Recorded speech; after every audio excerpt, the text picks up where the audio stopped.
Florida is home to some pretty crazy snakes, but only 6 of them are actually venomous. From the coastal dunes and pine flatwoods, down into the Everglades and the Florida Keys. You can encounter these animals virtually anywhere. So today, we'll be taking a look at all of Florida's venomous snakes. I actually just got back from a trip to the Florida Everglades, and let me tell you, between the swarms of mosquitoes, crocodiles, and worst of all, the Miami drivers, snakes are not your biggest concern in the state of Florida. The majority of them are totally non-venomous, but some of the most common species you can encounter are actually venomous species. Probably one of the most common is the Dusky Pygmy rattlesnake.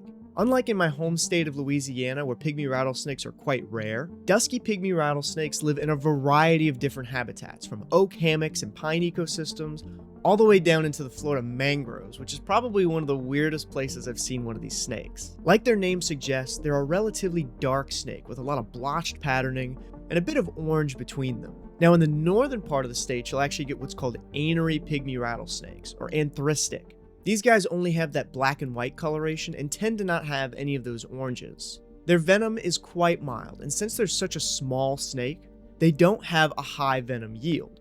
However, since these guys are so plentiful and they're often really difficult to see, this is the most frequent venomous snake bite in the state of Florida. They are certainly a medically significant species, so please don't ignore it if you're bitten, but the odds are it's not fatal.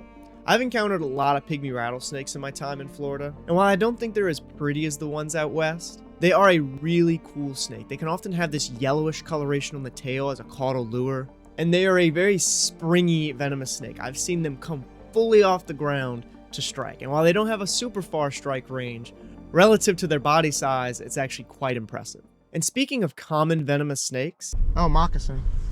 Is he alive? Yeah. Hello. We have the Florida cottonmouth. These snakes are very different from the ones we have in Louisiana. In fact, they're an entirely different species. Found throughout the entire state in various habitats, sometimes even uplands, Florida cottonmouths on average are quite large. It's really impressive. In fact, they're capable of reaching 6 feet in length, which if you've ever seen a cottonmouth, you know that is absolutely an absurd sized one. But most of them tend to be anywhere between 3 and 4 feet when fully grown. Their patterning is much more distinct than their northern counterparts usually, mostly due to living in clearer water, but it is also partly genetic. They range from this drab, what I like to call the blackwater variant, to this more typical mottled banding that you see more commonly. Their bite is certainly comparable to some rattlesnake species, and being as they have some size to them, they actually have a pretty decent venom yield, certainly enough to be considered fatal to people.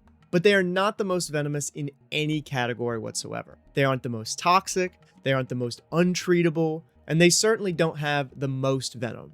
Just wanted to get that cleared up, it's been going around. Cottonmouths, otherwise known as water moccasins, get their name from that flash of white for that defensive mouth-gaping display that they do. And obviously their other name, water moccasins, since they tend to be living around water. One of the weirdest things about cottonmouths to me is that they tend to eat almost anything. They'll eat roadkill, they'll eat dead birds, they'll eat frogs. They tend to mostly eat fish, but one of the things that they tend to eat is other snakes. In fact, it's a huge misconception that killing these snakes is the best way to reduce their numbers.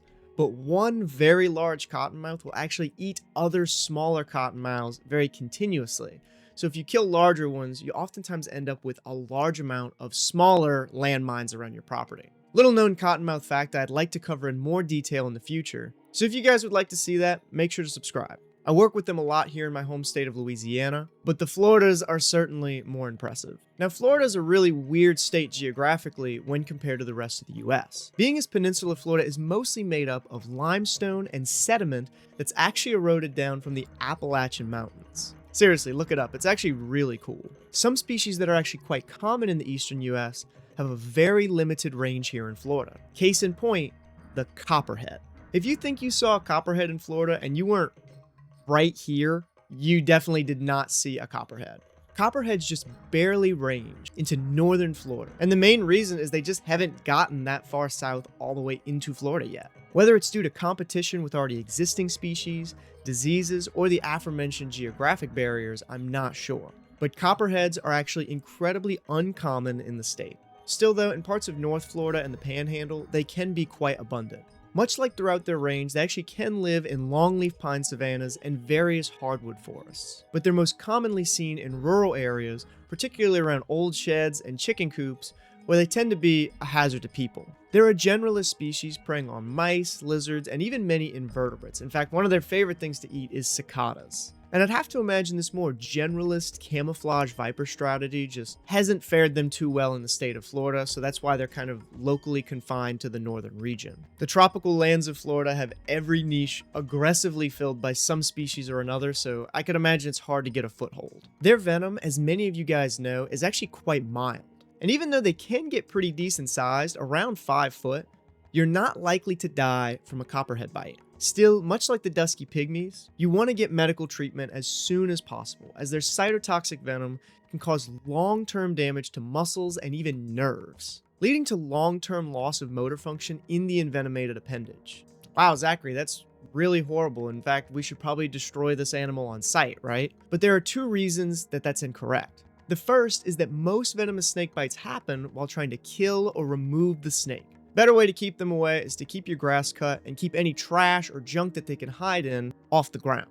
And the second, we actually covered in this video here, how copperheads and many other venomous snakes have actually saved more lives than we've lost to their bite. It's a really cool look into their venom in modern medicine. I'd certainly recommend checking it out after this video. But these snakes not only have a purpose in their reflective Florida ecosystem, but also in many other ways. But enough about copperheads in the one state they just happen to be uncommon in. Let's take a look at a venomous snake that's usually quite rare, but is still quite plentiful in the state of Florida. The infamous eastern coral snake. The only elapid and coral snake on our list, usually maxing out anywhere between 2 and 2.5 feet in length.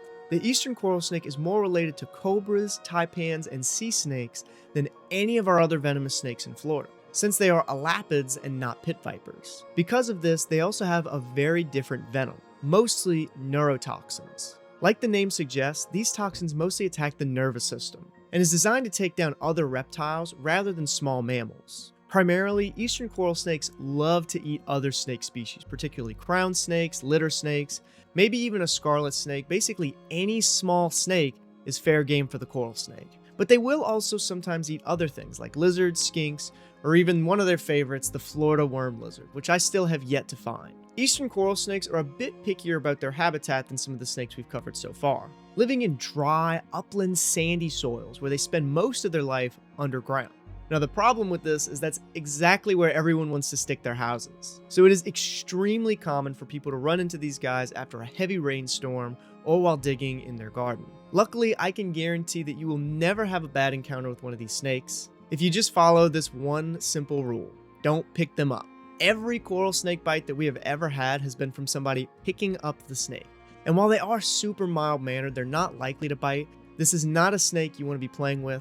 They certainly won't strike at you as you walk by them. They can't even bite through most boots. The old rhyme, red on black, friend of Jack, red on yellow, kill a fellow, is meant to differentiate these guys from scarlet snakes and scarlet king snakes, specifically in the state of Florida. But what I say is if you see a brightly colored snake and you can't identify it, just leave it alone, because the rhyme doesn't always work. Also, what if instead of Jack, we changed it to red on black, friend of Zach? Regardless, these snakes are beautiful. I always love encountering them. It's always a good time. And really, if you get bit by one of these guys, the odds are it's your fault. Now it is time for the big boys. You know them, you love them, they scare you, they sometimes even scare me.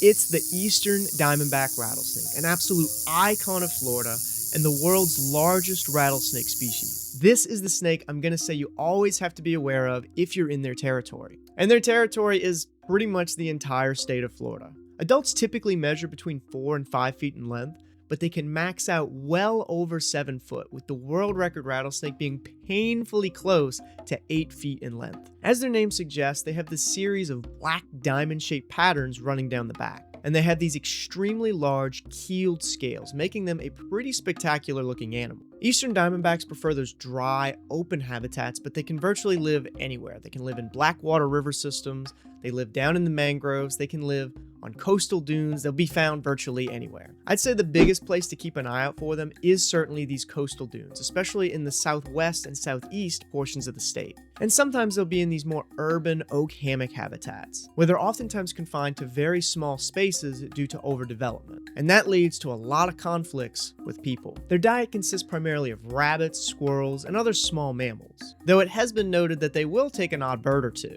Like the vipers we've covered so far, they are an ambush predator mostly, and they possess one of the highest venom yields of any rattlesnake, especially the rattlesnakes on our list. Its venom is predominantly hemotoxic, and since they have that high venom yield and an incredible strike range, these are, in my opinion, America's deadliest snake. While bites are incredibly serious and require immediate attention, fatalities nowadays are actually incredibly uncommon thanks to medical care. There have been many bites in the past few years, and some of them totally incidental, but a lot of these bites did come from people handling these snakes inappropriately, so please don't do that. Thankfully, none of them have resulted in a direct death, which just goes to show how much better we've gotten at treating their bites as long as you can get to a hospital fast. Historically, this species ranged all the way up into the Carolinas, all the way to my home state of Louisiana. But as we talked about recently, they've almost been completely extirpated from my home state. Florida and Georgia are their biggest strongholds. Florida in particular, incredible landscapes for the eastern diamondback. But as that habitat shrinks, we are going to see a lot more conflicts with people. Despite doing well in the state, I actually believe that the eastern diamondback is at the very least a threatened species within the state. Heck, they were threatened 20 odd years ago, so they might actually be endangered now. But development and destruction of habitat has continued to push them closer to both us and local extinction. As one of the defining predators of the southeast coastal plain, the eastern diamondback is actually an important indicator of a healthy environment. So I believe most importantly, if we lose these snakes from a majority of our landscape, we have some much bigger issues to confront. Now, I'm not saying you should leave a pet diamondback rattlesnake in your garden. Relocation services exist exactly for this reason, but we want to have good habitats for our wildlife, and that includes the eastern diamondback. Now, Florida is mostly diamondback territory, but it's not entirely theirs, as we do have another large rattlesnake species, and they just barely creep into the state, the timber, otherwise known as the canebrake rattlesnake. Much like the ones in the Mississippi River Delta, these guys are a very light coloration, but unlike over there, they actually have a very limited distribution. And these guys are relatively uncommon in the state of Florida. They can only be found in the northern parts of the state. As I mentioned before, the generalist species tend to get outcompeted in Florida, and timber rattlesnakes fill a very similar niche to diamondbacks. They're mostly found in flatwoods and some hardwood biomes, and actually some areas that you would normally expect to see diamondbacks. Little known fact, in my home state and in Florida, you can actually see canebrake rattlesnakes in longleaf pine savanna. They just don't tend to outcompete the diamondbacks here usually, so if the diamondbacks aren't present, you can have canebrakes. There are actually areas where both species overlap though, mostly in Alachua County and some of the northern state forests. But to my knowledge, in recent years, we've actually not seen any hybrid or batwing rattlesnakes found in North Florida. But this is something that can happen. It's been found in Georgia, the Carolinas, and even the state of Mississippi a couple times now. Their venom is pretty toxic, and they can even have different venom types. But from my experience with both Florida rattlesnakes, these guys are extremely laid back, and they're a lot less defensive than diamondbacks when they're encountered. My favorite looking ones are what we call the blue phase canebrakes, just these really light grays, and these tend to be pretty common in North Florida. Just a super cool looking snake, and out of all of the Florida venomous snakes, these are probably the ones that you're the least likely to encounter, even compared to copperheads, since they aren't nearly as dense in the regions that they're found in. One of the reasons is these guys typically like having den sites or big burrows to hide in, and as you can imagine, Florida just doesn't have a lot of that rocky structure, and in the Mississippi River Delta, they like to use abandoned structures, which is a lot less, even in the more rural parts of Florida, so they don't have as much denning or overwintering structure, so there tends to be a lot less. Florida has some crazy stuff, from giant invasive Burmese pythons to its native venom. So if you want to learn how to identify a venomous snake, it's helpful to not only know these guys, but also some that are commonly confused for a venomous species. So make sure to check out this video where we cover every single water snake species here in the US and teach you how to identify them when compared to a venomous snake. Thank you all for watching this video, and we will see you guys next time.